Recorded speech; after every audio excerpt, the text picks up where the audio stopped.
अनमोल होती है। शादी की पहली रात पति पत्नी ने यह फैसला किया कि जब वह कमरे में पहुंच जाए तो फिर दरवाजा नहीं खोलेंगे, चाहे कोई भी आ जाए। अभी दरवाजा बंद किए हुए थोड़ी ही देर हुई थी कि दूल्हे के माता पिता कमरे के बाहर पहुंचे ताकि अपने बेटे और बहू को आशीर्वाद दे सके। दरवाजा खटखटाया और कहा कि हम दूल्हे के माता पिता हैं।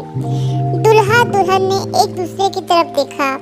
दूल्हा तो दरवाजा खोलना चाहता था, लेकिन उसे अपना फैसला याद आया और उसने दरवाजा नहीं खोला। उसके माता पिता वहां से लौट गए।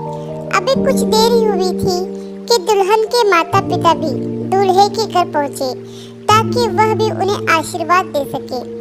एक बार फिर कमरे का दरवाजा खटखटाया और बताया गया कि दुल्हन के माता पिता आए हैं। दूल्हा दुल्हन ने एक बार फिर एक दूसरे की तरफ देखा, फिर अपना फैसला याद किया। फैसला तो हो चुका था, लेकिन दुल्हन की आंखों में आंसू आ गए और उसने अपने पति से कहा, मैं अपने माता पिता के साथ ऐसा नहीं कर सकती, और उसने दरवाजा खोल दिया। पति ने सब कुछ देखा मगर दुल्हन से कुछ न कहा और खामोश रहा। इस बात को बरसों बीत गए। उनके यहाँ 2 बेटों के बाद तीसरी बेटी पैदा हुई।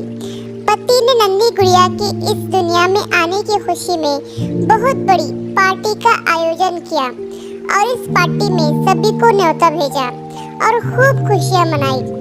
उस रात पत्नी ने अपने पति से पूछा कि आखिर क्या वजह है कि आपने इतनी बड़ी पार्टी का आयोजन किया, जबकि इससे पहले हमारे 2 बच्चों के पैदा होने पर हमने ये सब कुछ नहीं किया था। पति मुस्कुराया और बोला, मैंने बेटे के आने की खुशी पर पार्टी इसलिए रखी थी क्योंकि ये वही है जो मेरे लिए दरवाजा खोलेगी। पत्नी को बरसों पहले बीती बात याद आ गई और उसका सर शर्म से झुक गया। सच है, बेटियां तो अनमोल होती हैं।